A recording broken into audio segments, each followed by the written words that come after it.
বৈশাখে নেত্রকোনার হাওর অঞ্চলে আতঙ্কের নাম বজ্রপাত। মাঠ ভর্তি পাকা ধান, অথচ প্রাণ ভয়ে জমিতে নামেন না নেত্রকোনার কৃষকরা। গত 5 বছরে জেলায় বজ্রপাতে 49 জনের মৃত্যু হয়েছে। এরই মধ্যে প্রায়শই ঘটছে হতাহতের ঘটনাও। সম্প্রতি বজ্রপাতে একই দিনে 3 জনের মৃত্যুর পর আতঙ্ক আরও বেড়েছে। এই অবস্থায় জীবনের ঝুঁকি নিয়ে কেউ কেউ কাজে গেলেও মেঘ দেখলেই সরে পড়ছেন। হাওরের বিস্তৃত মাঠ জুড়ে হাওয়ায় দুলছে বোরো ধান। কোথাও কোথাও ফলন তুলতে শুরু করেছেন চাষিরা। তবে মাঠে যেতে ভয় পাচ্ছেন কৃষক। আতঙ্ক ছড়াচ্ছে কালবৈশাখীর সাথে বজ্রপাত। আকাশে মেঘ দেখলেই ছুটে পালাচ্ছে কৃষক। একদিকে আগাম বন্যার ভয়, অন্যদিকে ঝড়বাদল। গত 15 এপ্রিল নেত্রকোনার খালিয়াজুড়িতে বজ্রপাতে 3 জন মারা গেছে।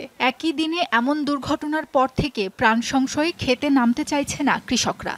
বাড়িটা তো অনেক দূর, হাওর তো অনেক দূর, কিন্তু দেখা গেছে যে একটা লোক এই বজ্রপাতের সময় যে কোনো জায়গায় গিয়ে আশ্রয় নিব অথবা কোনো জায়গায় যে সে নিরাপদ বোধ করবো, সেই জায়গায় কিন্তু আমাদের এখানে নাই। যদি একটু বৃষ্টি আসে তখনই কেউ হাওরে যায় না, মানে কারণ হলো মানুষের জীবনের তো তরণ ধান অন্য কিছু বড় না। এই যে আমরা ফাঁকনা ক্ষেত, এই ফাঁকনা ক্ষেত্রে আমরা বাড়ি থাকতে পারি না, মনে আমরা বান্ধে না। একটা বছর বড় আমরা ক্ষেত নিয়ে আমরা অনেক ঝুঁকি করি। সরকারি হিসাবে গত 5 বছরে জেলায় বজ্রপাতে প্রাণ গেছে অর্ধশত মানুষের। তবে স্থানীয়দের দাবি, মৃতের সংখ্যা কয়েক গুণ বেশি। এক জায়গায় যায় যে আমরা বসবো 10-12 জন, এরকম কোনো সিস্টেম নাই, আমাদের বাড়িতে আসতে হয়। বজ্রপাতের লাগে না আমরা নিরাপদে থাকতে পারি না। আওয়ারগুলা আমরা সারা বছর একটা ফসল পাই। উঁচু যে গাছপালা বা বৈদ্যুতিক খুঁটি, ওই সমস্ত জায়গা থেকে একটু দূরে অবস্থান করা।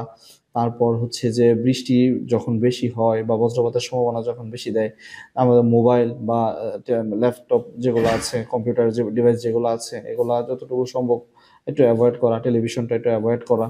দুর্গম হাওরে কাজ করা কৃষক ও জেলেদের বাঁচাতে জরুরি নির্দেশনা সহ প্রয়োজনীয় ব্যবস্থা নেওয়ার আশ্বাস প্রশাসনের। দুর্যোগ ত্রাণ মন্ত্রণালয় থেকে আমরা যে বজ্রপাত নিরোধক দণ্ড আছে, সেগুলো এই মুহূর্তে আমাদের 12টি আছে। তো যেহেতু এখানে প্রায় আমাদের ইউনিয়ন হলো 6টা, 72টা আমাদের আছে, ওয়ার্ড আছে। আমি চাইবো যে প্রত্যেকটা ওয়ার্ডে যেন এই নিরোধক দণ্ড বসানো যায়। ব্রিটিশরা যখন ছিল তারা মাটির নিচে এই পাথর রাখতো, যাতে বজ্রটা নিরোধক ব্যবস্থা ছিল। কিন্তু এখন আমাদের ওইটা নেই, কিন্তু আমরা বিশেষ করে গাছ লাগানোর সিজনটা হচ্ছে বর্ষাকাল। আমার প্ল্যান আছে, আমরা ধরেন এলাকা জুড়ে তাল গাছ লাগিয়ে দেব।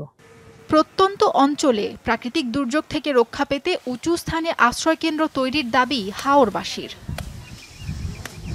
সাবরিনা লিজা, যমুনা নিউজ।